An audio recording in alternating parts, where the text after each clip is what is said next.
வணக்கம். இந்தியாவின் குடியுரிமை திருத்தச் சட்டம் மற்றும் அது குறித்து உள்துறை அமைச்சர் அமித் ஷாவின் அண்மைய கருத்துக்கள் குறித்து விரிவான பார்வையை இன்று நாம் இந்த செய்தித் தொகுப்பில் பார்க்கப் போகிறோம். இது குறித்து முழு விவரங்களையும் இப்போது காண்போம். மத்திய உள்துறை அமைச்சர் அமித் ஷா CAA அமல்படுத்தப்படுவது குறித்து தொடர்ந்து தனது கருத்துக்களை தெளிவுபடுத்தி வருகிறார்.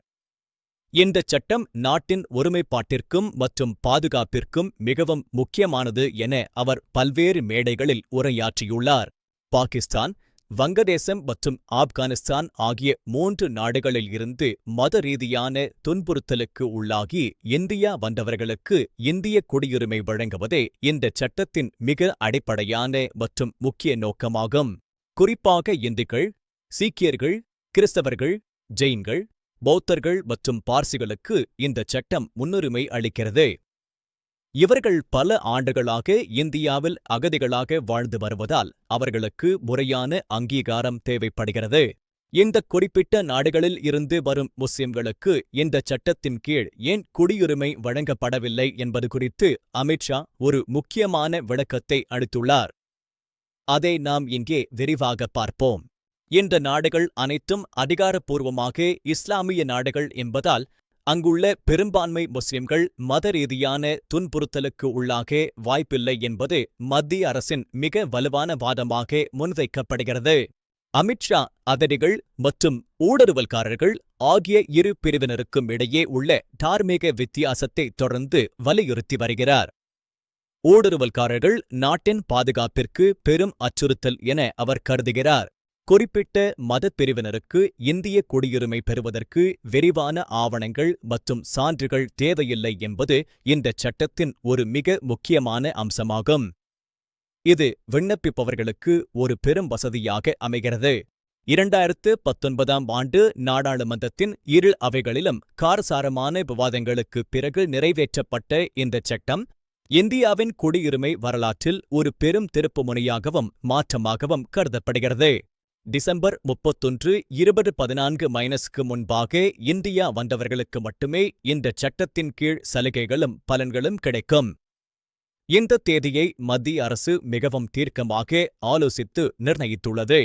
இது ஒரு மனிதாபிமான நடவடிக்கை என்றும் அண்டை நாடுகளில் மத ரீதியாக பாதிக்கப்பட்ட சிறுபான்மையினருக்கு முறையான பாதுகாப்பு அளிப்பதே இதன் அடிப்படை தர்மம் என்றும் மத்திய அரசு தொடர்ந்து உலக அரங்கில் கூறி வருகிறது. பாகிஸ்தான் மற்றும் வங்கதேசத்தில் சிறுபான்மையினரின் மக்கள் தொகை பல ஆண்டுகளாக கணிசமாக குறைந்து வருவதை அமித் ஷா அவர்கள் தனது வாதங்களுக்கு மிக முக்கிய ஆதாரமாக பல்வேறு கூட்டங்களில் சுட்டிக்காட்டுகிறார். அதே சமயம் இந்தச் சட்டத்தினால் இந்தியாவில் தற்போது வாழும் எந்தவொரு முஸ்லிம் குடிமகனின் குடியுரிமைக்கும் எவ்விதமான பாதிப்பும் ஏற்படாது என்றும் அரசியலமைப்பின்படி அனைத்து குடிமக்களுக்கும் சமமான உரிமைகள் உள்ளன என்றும் அவர் தெளிவுபடுத்தியுள்ளார். எந்தவொரு வெளிநாட்டு முஸ்லிமும் ஏற்கனவே நடைமுறையில் உள்ள சட்டங்களின் கீழ் இந்திய குடியுரிமை கோரி விண்ணப்பிக்கலாம். இதற்காக மத்திய அரசு ஒரு பிரத்யேக ஆன்லைன் போர்ட்டலையும் உருவாக்கி விண்ணப்ப செயல்முறைகளை எளிதாக்கியுள்ளது. இந்த குறிப்பிட்ட மதப்பிரிவினருக்கு இந்தியாவில் தங்கியிருக்க வேண்டிய காலம் 11 ஆண்டுகளில் இருந்து 5 ஆண்டுகளாக குறைக்கப்பட்டுள்ளது. மேலும் மார்ச் 2024 மாதம் இதற்கான விதிகள் முறையாக அறிவிக்கப்பட்டு நாடு முழுவதும் அமல்படுத்தப்பட்டது. இந்தச் சட்டம் ஒருபுறம் வரவேற்கப்பட்டாலும் அரசியலமைப்பின் 14வது பிரிவை இதை மீறுவதாக சில எதிர்க்கட்சிகள் மற்றும் சட்ட வல்லுநர்கள் விமர்சனம் செய்து வருகின்றனர். இது குறித்த வழக்குகள் தற்போது நீதிமன்றத்தின் பரிசீலனையில் உள்ளன. எந்தச் சூழ்நிலையிலும் இந்தச் சட்டம் திரும்பப் பெறப்படாது என்பதில் அமித் ஷா அவர்கள் உறுதியாக இருக்கிறார்.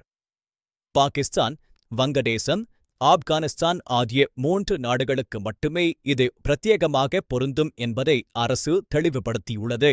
ஆயிரக்கணக்கான அகதிகளுக்கு ஒரு கண்ணியமான மற்றும் பாதுகாப்பான வாழ்க்கையை தருவதே இந்தச் சட்டத்தின் இறுதி இலக்கு என அரசு கூறப்படுகிறது. இதனால் பல குடும்பங்கள் தற்போது இந்தியாவில் ஒரு புதிய நம்பிக்கையுடன் வாழத் தொடங்கியுள்ளனர். CAA குறித்த விவாதங்கள் தொடர்ந்து நடைபெற்றாலும் அது இந்திய வரலாற்றில் தவிர்க்க முடியாத ஒரு பெரும் அரசியல் மாற்றமாகவே இருக்கும். இது போன்ற செய்திகளுக்கு தொடர்ந்து எம்முடன் இணைந்திருங்கள். நன்றி. வணக்கம்.